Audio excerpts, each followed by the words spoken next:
আসসালামু আলাইকুম সবাইকে। কেমন আছেন সবাই? আশা করছি সবাই অনেক ভালো আছেন। আবারও চলে এলাম একটি নতুন ভিডিও নিয়ে। কিভাবে নরমাল ফ্রিজে ভেজিটেবলসগুলো অনেকটাই ফ্রেশ থাকবে লং টাইম পর্যন্ত, সেই টিপস অ্যান্ড ট্রিক্স আপনাদের সঙ্গে শেয়ার করছি। তো প্রথমে লেবু নিয়ে নিয়েছি। অনেক সময় বাজার থেকে লেবু কিনে নিয়ে আসলে পলিথিনে রেখে দিই, সেগুলো কিন্তু পচে যায়। তো একটি কাচের জার নিয়ে নিয়েছি। জারের মধ্যে লেবুগুলো রেখে পানি দিয়ে আমি রেখে দিব নরমাল ফ্রিজে। অনেক দিন পর্যন্ত এই লেবুগুলো কিন্তু ভালো থাকবে। সময় স্বল্পতার কারণে বাজার থেকে কিনে আনা ভেজিটেবলসগুলো ফ্রিজে পড়ে থাকে, তখন কিন্তু পচে যায়। সবজিগুলো যদি ওয়েস্ট না করে এভাবে রেখে দেয় তাহলে কিন্তু অনেক দিন পর্যন্ত ভালো থাকবে। এখানে নিয়েছি গাজর। গাজরগুলো অনেক দিন পর্যন্ত ফ্রিজে ছিল। এখন খুব ভালো করে টিস্যু পেপার দিয়ে গাজরগুলোকে একটু মুছে নিব। গাজরের উপরের অংশ আর নিচের অংশ সামান্য পরিমাণে কেটে নিব। সবগুলো গাজর একইভাবে কেটে নিব আমি। আমার কেটে নেওয়া হয়ে গিয়েছে। আর এখন আমি একটি প্লাস্টিকের বক্স নিয়ে নিয়েছি, এর মধ্যে টিস্যু পেপার বিছিয়ে দিয়েছি। একে একে গাজরগুলো সব এখানে রেখে আমি নর্মাল ফ্রিজে রেখে দিব। এতে করে অনেক দিন পর্যন্ত গাজরগুলো ভালো থাকবে। প্লাস্টিকের বক্সে গাজরগুলো স্টোর করা হয়ে গিয়েছে। এবারে আমি কাচের জারে গাজর স্টোর করব। এই জন্য একটি কাচের বয়াম নিয়ে নিয়েছি। এখন আমি এই গাজরগুলো কাচের বয়ামে রেখে পানি দিয়ে ভিজিয়ে রাখবো। এতে করে অনেক দিন পর্যন্ত ভালো থাকবে। আপনারা চাইলে এই গাজরগুলোকে ছিলেও রাখতে পারেন, কিন্তু কেটে না, শুধু ছিলে এভাবে করে আস্ত রেখে দিবেন। ঢাকনাটি লাগিয়ে রেখে দিব ফ্রিজে। এখানে নিয়ে এসেছি একটি পাতাকপি। পাতাকপিটা বাজার থেকে যখন আনি তখন কিন্তু আস্ত পাতাকপিটা রান্না করা হয় না, কিছুটা রান্না করি, কিছুটা ফ্রিজে রেখে দিই। তো দেখা যায় যে অংশটা আমরা ফ্রিজে রেখে দিই সেটা কিন্তু অনেক সময় কেমন যেন হয়ে যায়, আসলে এটার যে সতেজ ভাবটা ওইটা থাকে না।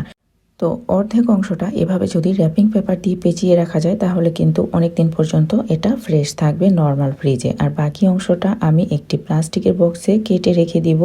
যেদিন আমি রান্না করব সেদিন এই বক্সটি নামিয়ে আমি পাতাকপি রান্না করে নিব।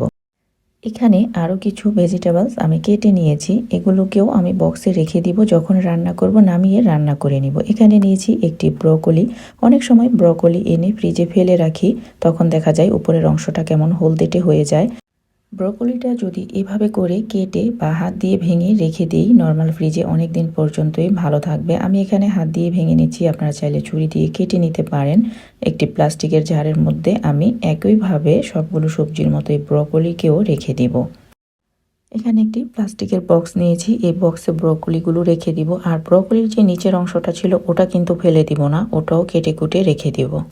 একটা জিনিস লক্ষ্য করেছেন, আমি কিন্তু এই বক্সটিতে কোনো টিস্যু পেপার ব্যবহার করিনি। এটা আমি বেশি দিন ফ্রিজে রাখবো না, রান্না করে ফেলবো এই জন্য। এখানে টিস্যু পেপার বিছানো একটি বক্স নিয়েছি, এর মধ্যে ফ্রেশ কিছু বরবটি রেখে দিলাম। বরবটির গায়ে কিছুটা পানি রয়েছে, এই কারণে উপরে আরও একটি টিস্যু পেপার দিয়ে দিচ্ছি। বক্স ঘেমে যদি কোনো পানি পড়ে তাহলে এই টিস্যু পেপার পানিগুলো শুষে নিবে। বরবটিগুলো কিন্তু ভালো থাকবে, পচে যাবে না। এখানে রয়েছে কিছু কাঁচামরিচ। বাজার থেকে অনেক সময় অনেকগুলো কাঁচামরিচ আমরা কিনে নিয়ে আসি। এই মরিচগুলো এভাবে করে পলিথিনে ফ্রিজে রেখে দিই। যদি এভাবে করে না রেখে মরিচের বোটাগুলো বেছে খুব সুন্দরভাবে টিস্যু পেপার দিয়ে ভালো করে চেপে চেপে মুছে একটি প্লাস্টিকের কন্টেইনারে রাখা যায় তাহলে কিন্তু লং টাইম পর্যন্ত ফ্রেশ এবং ভালো থাকবে। নিচে অবশ্যই একটি টিস্যু পেপার বিছিয়ে দিতে হবে। মরিচগুলো সব রাখা হয়ে গেলে এর উপরে আমি আরও একটি টিস্যু পেপার দিয়ে দিব, এতে করে মরিচের গায়ে কোনো পানি পড়বে না, টিস্যু পেপার শুষে নেবে, মরিচগুলোও ভালো থাকবে।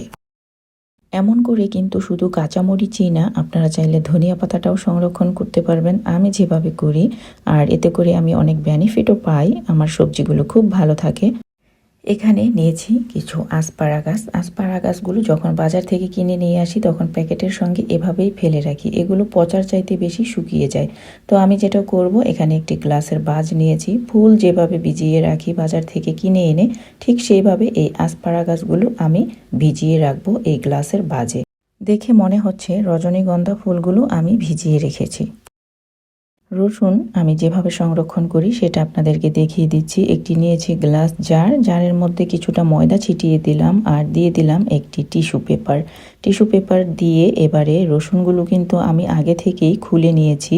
এখন আমি এই রসুনগুলো এই জারে রেখে ফ্রিজে রেখে দিব, এতে করে অনেক ভালো থাকবে, শুকিয়ে যাওয়ার কোনো আশঙ্কা নেই। এখানে আরও একটি গ্লাস জার নিয়েছি। এবারে এখানে আদা সংরক্ষণ করব। আদাগুলো রাখার জন্য টিস্যু পেপার বিছিয়ে আদাগুলো ছোট ছোট করে কেটে আমি জারে রেখে দিব। অনেক সময় আদা কিন্তু ফ্রিজে না রেখে বাইরে রাখলে আদাগুলো পচে যায়, কেমন সাদা সাদা হয়ে যায়। তো এভাবে করে রেখে নর্মাল ফ্রিজে রেখে দিলে অনেক দিন পর্যন্তই ভালো থাকবে। যখন আমার প্রয়োজন হবে তখন আমি এখান থেকে নামিয়ে ব্যবহার করতে পারবো। এখানে নিয়েছি বেগুন।